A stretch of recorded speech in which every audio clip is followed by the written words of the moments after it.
미국이 저소득 국가에 코로나19 백신 5억 회분을 추가로 지원할 것으로 알려졌습니다. G7 정상회의 참석을 위해 영국을 방문 중인 바이든 대통령이 직접 계획을 발표할 예정인데요. 네, 첫 순방을 계기로 백신 외교를 본격화하는 모습입니다. 워싱턴 이경희 특파원입니다.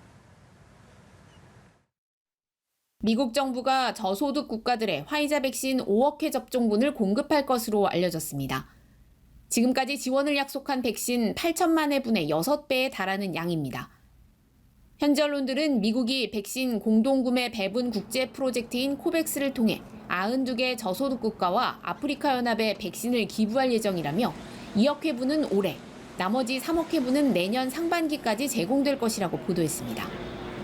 주요 7개국 G7 정상회의 참석차 영국을 방문 중인 조 바이든 대통령이 화이자 CEO가 참석한 가운데 공식 발표할 것으로 전해졌습니다. He'll be speaking in greater detail to what the United States will be positioned to do beyond what we have already committed, and it's a great deal to which we've committed.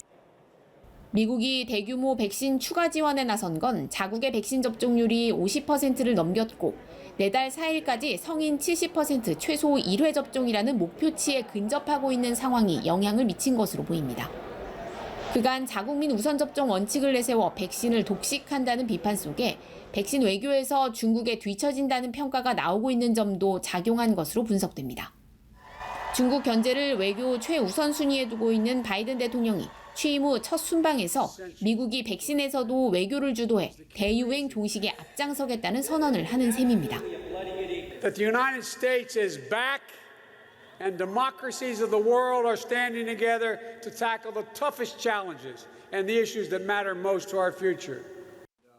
바이든 대통령은 이번 유럽 순방의 목표로 동맹 강화와 함께 미국과 유럽의 강한 유대를 중국에 보여주는 것을 꼽았습니다. 이와 관련해 G7 정상회의에선 중국의 1대1로 구상에 대한 공동 대응이, 미 EU 정상회의에선 코로나19 기원에 관한 추가 조사 문제가 다뤄질 것으로 알려졌습니다.